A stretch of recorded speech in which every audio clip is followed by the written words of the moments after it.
Did you ever wonder about what it is that makes the news the news?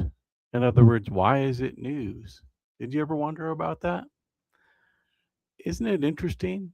Um, just one kind of morbid example, 15,000 people per year are murdered in the United States. What makes one of the murder stories more important than the other? Why do some make the news and some don't? And why is it whenever there is a story about it in the news, it's always one color killed another color? You ever think about that?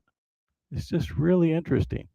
But we don't talk about that here. We don't talk about murder or crime or any bad news. We give you good news. We give you news that you can use in your career and in your endeavors, in your business, in your family. And we try to help you. We try to give you the news that you can use.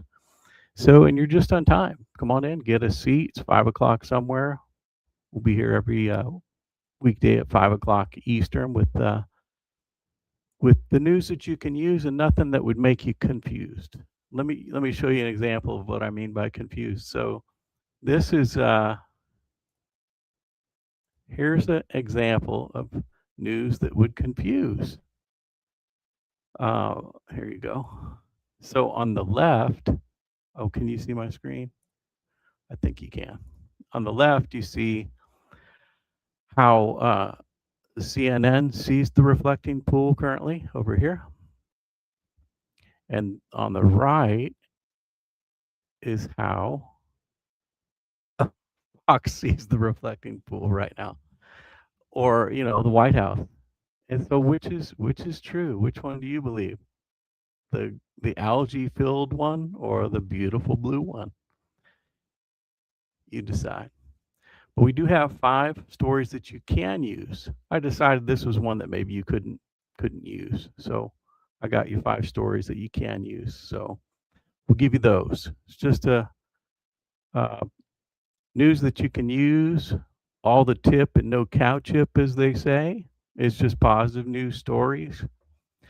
So if your career's in a high gear already, or if you're just sitting at your cubicle box checking your stocks, waiting to say game over to the work game, or anywhere in between, I'd like to suggest a news show with a very practical name. And once you've actually watched a show from beginning to end, you'll never be the same.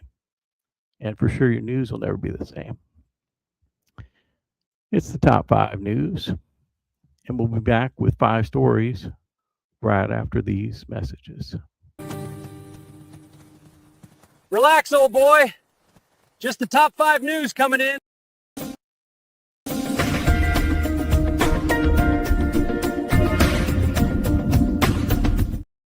A new way to do news, focusing on useful news, and no news that gives you the blues.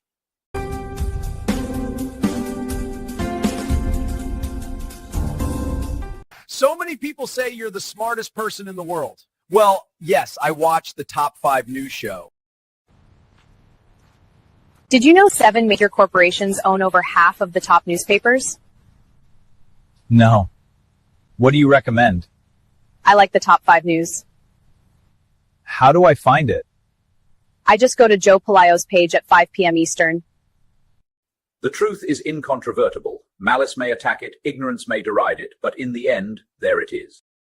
So tonight we're doing the top 5 stories, and folks, I have to tell you, there's never been anything like it. You're watching the top 5 news. Ask not what your country can do for you, but ask your AI what it can do for you. He said that, but she told me something completely different. That's not what he said. You're twisting his words. She's right. He said it. I heard him.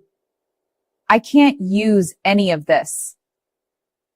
News. You can use.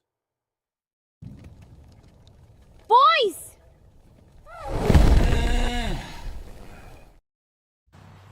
CNN, I wish you could just be a little more like your brother. Top 5 news.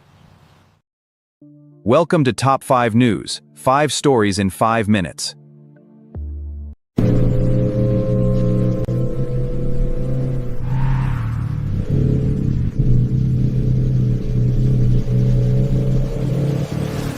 Take their ref!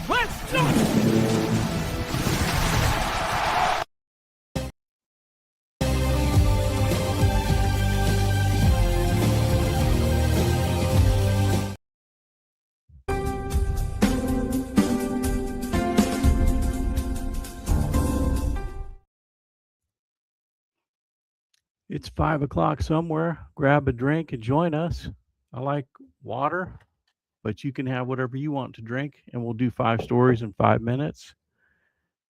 And it'll be news that you can use. Not he said, she said, or any kind of anybody said, or any of the stuff you might find on the news shows today, but just factual information that might be helpful to you in what you're doing. And we see you. We see you're doing good. We want you to do better. So hear these 5 stories and see if these will be any help to you or someone that you know. Don't forget the person that you know. Story 1 tonight: corporate profits hit a record. Companies just posted their strongest profit on record in the first quarter. Numbers from the Bureau of Economic Analysis show profits hitting around 4.4 trillion, and that's continued growth from the late last year bump, and it's helping prop up the stock market even with all the other noise that's going on with the Iran and oil, high gas prices and what have you. The economy is showing real resilience right now. Does it feel like a golden age, booming economy to you? I'm not sure I'm feeling that yet, but I think there's a little bit of a delayed, reaction in it. So I think good things are happening. Story 2, Waymo issues a big recall of 3,871 vehicles. According to the National Highway Traffic Safety, the software could allow the Waymo to drive on a closed freeway construction zone, so they're recalling those cars. Company filed the voluntary recall after identifying the issue within its 5th generation automated driving system. But it did get me to thinking about, there will come a time, if it hasn't come already, when those automatic driving taxis are better than us. And at that point in time, you know how when like grandma or grandpa gets a little too old, you take away the keys?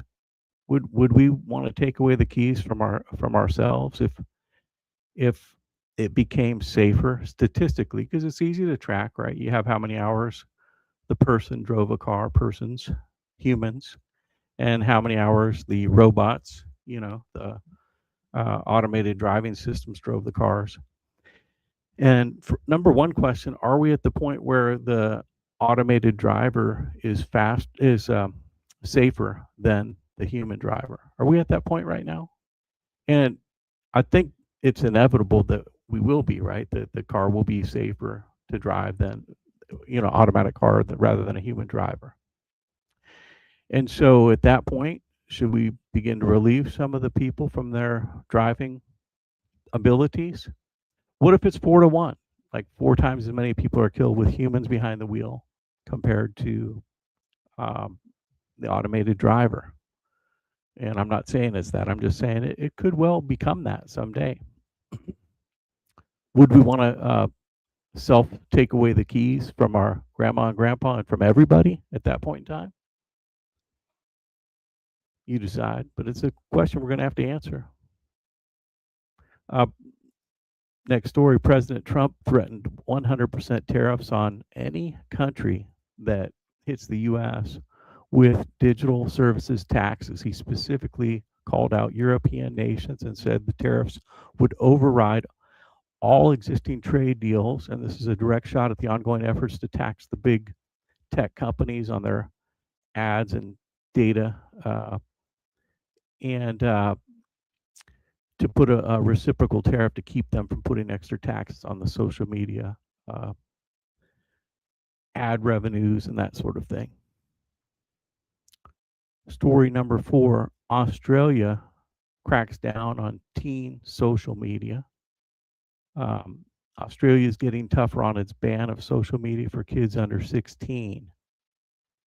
Prime Minister Albanese said today they're going to strengthen enforcement after research showed the current rules aren't stopping enough teens from getting on the platforms. Regulators are moving forward with handing out fines. How do you feel about that? I've argued both sides of it because, in theory, not letting someone under 16 get a phone kind of seems like a good idea, or under 12. You pick the age, right? On the other hand, do you want your government telling your kids what to do? No. But you decide. Story number 5 tonight, I saw an article by Owen Gregorian, writing about the Alzheimer research study that came out of the University of Kentucky that linked sleeping with the TV on or other nighttime devices linked to a heightened Alzheimer risk. The study found that it disrupts the body's internal clock and can cause also brain inflammation increasing. Researchers say keep your room dark, cutting screens before bedtime.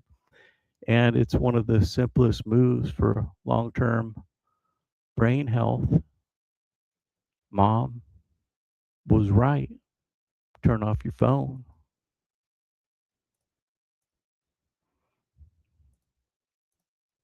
And that's your top 5 news report for tonight, the 26th of June. I'm glad you stopped in for 5 stories in 5 minutes.